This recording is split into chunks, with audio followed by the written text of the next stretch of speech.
Mobile ko nyuma bada ye tanyo sole. Ni ote, wali nyuma lonso.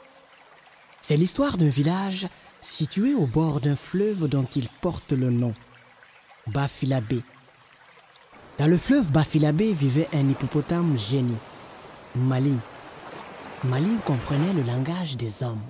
Mali était le génie protecteur du village car il avait scellé il y a longtemps un pacte avec le premier homme qui avait osé s'installer là. Les hommes et les femmes vénéraient Mali. Le fleuve ne tarissait jamais grâce à lui. Le village ne manquait jamais d'eau et de poissons grâce à lui. Un jour, pendant que l'hippopotame prenait un doux bain de soleil sur le sable fin et lumineux de Bafilabé, une femme, portant une jarre sur la tête, vint puiser de l'eau.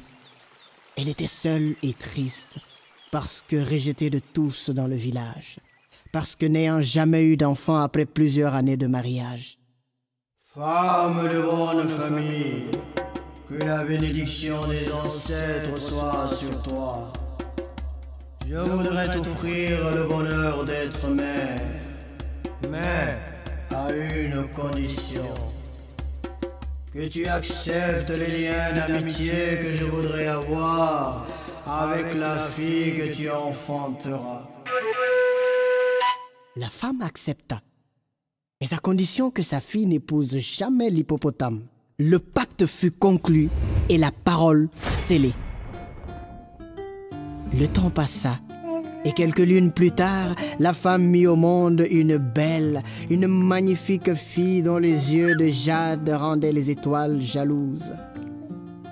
Sadio était si belle que devant son sourire, les fleurs s'épanouissaient. Sadio était si belle. Le temps passa.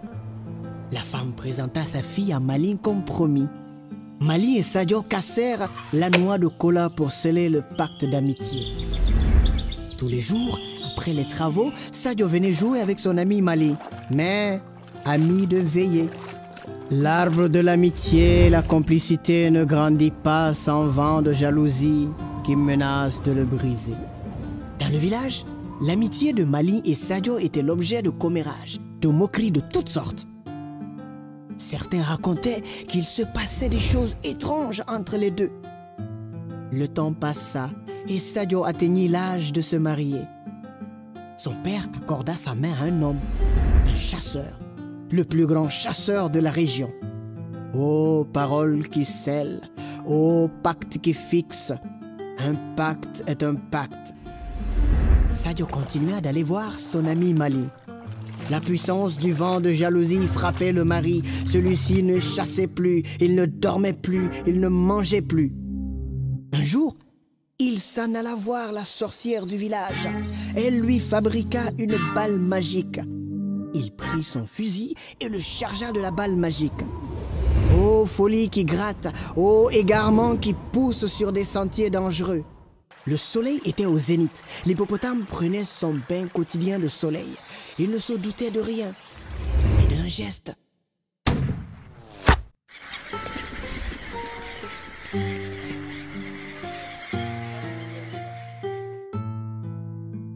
Sadio, de loin, ressentit un picotement.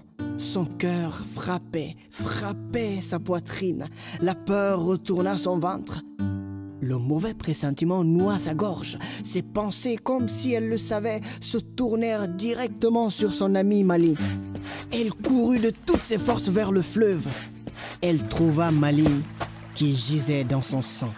Mali pleurait, Sadio pleurait, et au rythme des derniers battements de son cœur, le fleuve se vidait de son eau. Plus de fleuve, plus d'eau, plus de poissons, plus de champs.